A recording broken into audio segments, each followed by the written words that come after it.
अब मनुष्य योनि में तुम अलग अलग तरह के भोग जो करते हो, तो एक्चुअली ये भोग करते हो, उसके साथ में वहां की शक्तियां क्षीण होती जाती है, और उसके कारण वो जो तुमने फॉर्मेशन जो बनाया था, कुंडलिनी का जो विकास किया था, वो समाप्त हो जाता है, और शेष वापिस तुम्हारी आत्मा और प्राथमिक जीव रहता है, जो एक चक्र वाला जीव।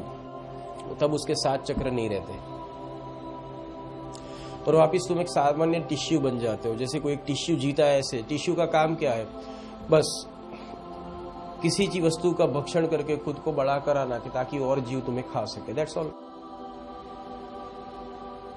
जैसे अब देखो, स्पाइडर है, मकड़ी है, तो मकड़ी की कुंडलिनी में ये प्रोग्रामिंग फिक्स है, वो मकड़ी ही बनाएगा। वो ऐसा थोड़ी बोलेगा कि मैं नहीं, आपने चकलीना माड़ा मजीन बेसी जी है।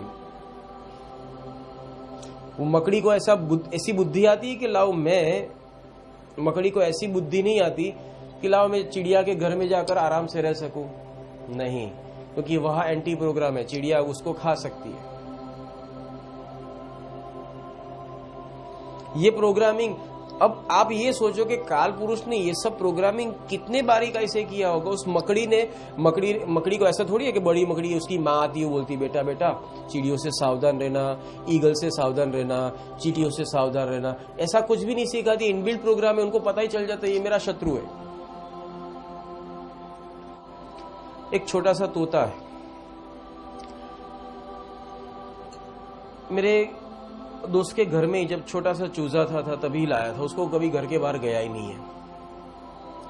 बड़ा हो गया, बड़ा होने के बाद जब उसको थोड़ा सा बड़ा हुआ तो उसके घर में ही वो रहता था, पर विंडो के अंदर से दूर देखता, अगर कोई ईगल देखता, कोई गरुड़ देखता, कोई बाज देखता, कोई तो इस तरह के अगर कोई जानवर, इस तरह के कोई पक्षी वो देख लेता, तो वहां से ही फफड़ाहट उसकी शुरू हो जाती, वो फफड़ना शुरू हो जाता।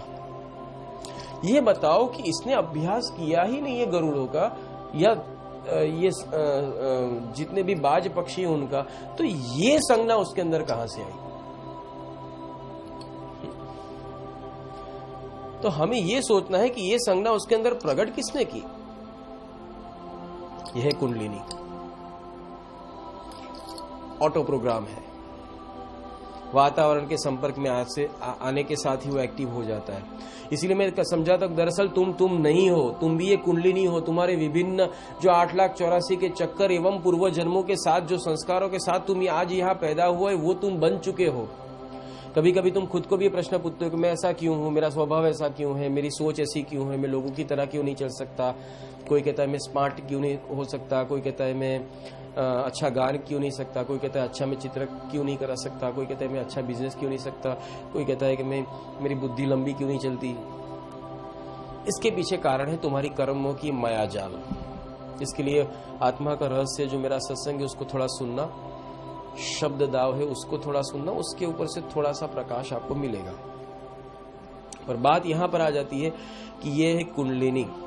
अगर ये मनुष्य योनि से अगर बाहर निकल गए, तुम्हारा जन्म होगा किसका? तुम्हारी आत्मा और जीवात्मा का। पर वो कौन से सेगमेंट में होगा? एक चक्र के साथ। बहुत ही तकलीफ होगी, और वहां तुम सिर्फ टिश्यू होगे, वहां तुम किसी, और उस योनियों में तुम किसी को कंप्लेन नहीं कर सकते। यहां तो तुम शायद ईश्वर को जानते हो, पुकारते हो, कहते भी हो। और सबसे बड़ी बात यह भी है कि मनुष्य योनि में भी तुम चाहो ईश्वर को पहचानना सीख गए, पर ईश्वर मिले नहीं है। सबसे महज बात बताता हूं, तो पता चला कि हाँ, हम भक्ति कर सकते हैं।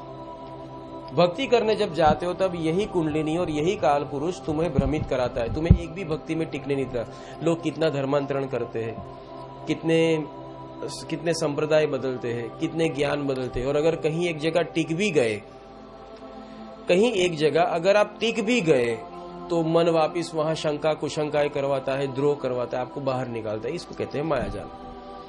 सिर्फ इतना ही तो सीखना है कि तुम्हें वो नहीं करना है,